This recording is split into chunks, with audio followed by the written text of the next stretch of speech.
Mari sekarang kita bicarakan thinking introvert. Mesin kecerdasannya thinking yang didrive dengan introvertnya dia. Sehingga dari dalam menuju keluar. Thinkingnya yang dibawa dari dalam menuju keluar. Sama dengan yang lain-lainnya yang disebut dengan introvert ini. Introvert ini bukan membawa seluruh mesin kecerdasan. Introvert di sini hanya terkait dengan mesin kecerdasan yang menjadi mesin kecerdasan yang bersangkutan. Jadi kalau thinking introvert, introvertnya itu hanya pada thinking saja, bukan kepada semua mesin kecerdasan. Ya demikian juga dengan sensing introvert, sensing extrovert yang tadi kita sudah bahas.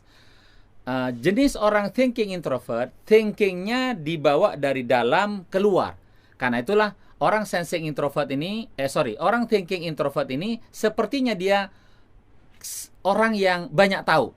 Karena dia thinking, dia berpikir, dia punya ilmu otomatis dari hasil kerja pikirannya, dan karena itulah dari banyak tahunya itu kemudian dibawa keluar. Maka orang thinking introvert ini memiliki banyak referensi, banyak pusaka, banyak pengetahuan, banyak memori yang dia bisa uraikan kepada orang lain.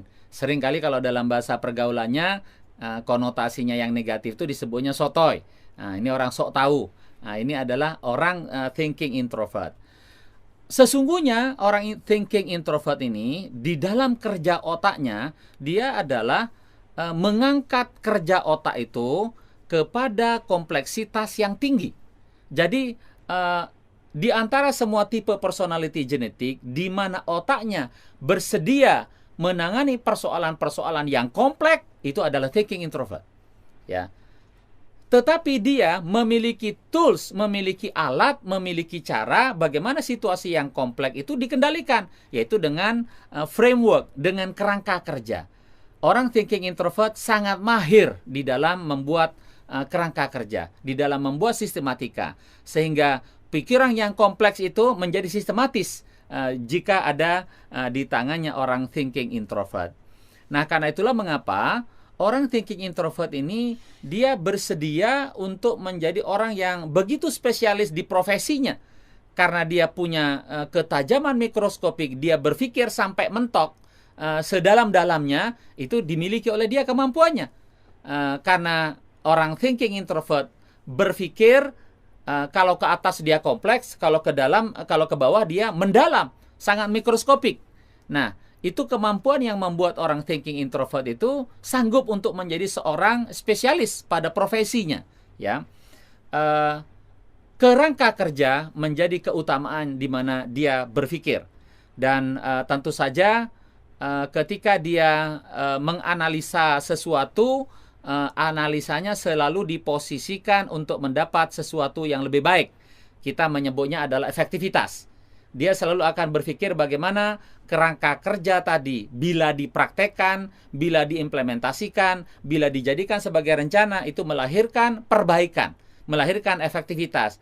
Terutama yang paling penting bagi dia melahirkan bargaining position yang lebih bagus buat dia, meningkatkan jabatan dia, meningkatkan tahta dia. Nah, itu adalah orang thinking introvert. Ketika dia sudah mulai bisa membuat kerangka kerja dari sesuatu yang kompleks, maka karena dia berpikir tentang efektivitas tadi, mengapa orang thinking introvert di dalam tugasnya, di dalam pekerjaannya, dia menyukai, dia dengan sendirinya cenderung akan mendapatkan pelipat gandaan hasil, multiplying. Nah, ini adalah sesuatu yang memang orang thinking introvert menyukai, melipat gandakan hasil. Proses pelipat gandaan yang dilakukan oleh orang thinking introvert tadi bisa dikawal dengan akurasi yang tinggi. Karena dia memiliki rentang yang sangat bagus. Mau mendalam secara mikroskopik dia mampu, mau naik ke atas menjadi lebih kompleks dia mampu. Sehingga pengawalan terhadap pelipat gandaan itu memiliki ciri khas yang sangat menempel pada orang thinking introvert, yaitu adalah akurasi. Ya.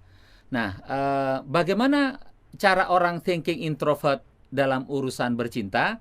Ya, memang sesungguhnya orang thinking, mau yang introvert ataupun yang extrovert, dia bercinta menggunakan kerangka-kerangka kerja dengan logika-logika.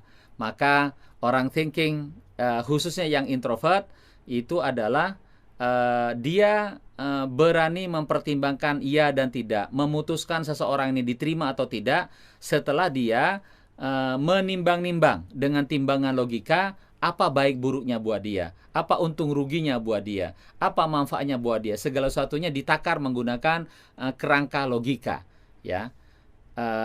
Dan karena itulah di dalam rumah tangga bagi orang thinking introvert, dia akan menata bagaimana pasangan suami istri itu bukanlah hanya semata-mata hubungan emosional, tetapi dialah seolah-olah, meskipun ini urusan percintaan, seolah-olah seperti hubungan kerja. Semua ada kerangkanya, semua ada sistematikanya, semua ada pembagian tugasnya yang jelas. Orang thinking introvert itu memastikan segala sesuatunya itu tertangani dengan baik, ya. Nah, mampukah orang thinking introvert menjadi seorang CEO? Justru memang inilah yang menjadi keunggulannya orang sensing introvert.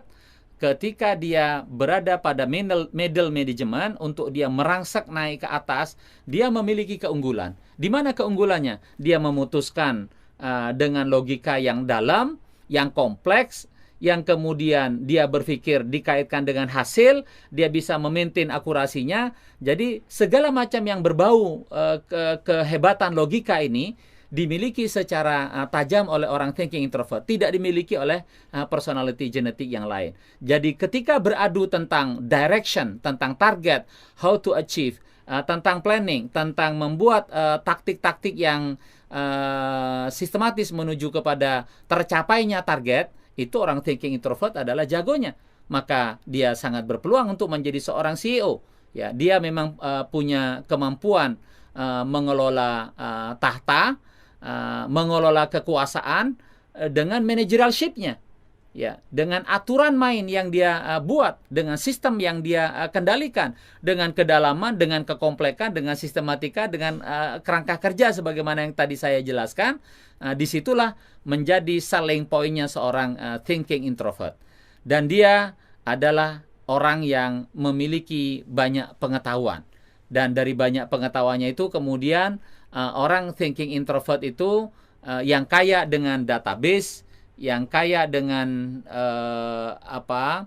pengalaman-pengalaman yang sudah diolah, disistematikan oleh orang thinking introvert menjadi kekuatan tertentu. Sehingga orang thinking introvert bisa berkompetisi dengan orang lain karena memiliki kemampuan mengelola proses lebih handal. Itulah yang disebut dengan managerialship.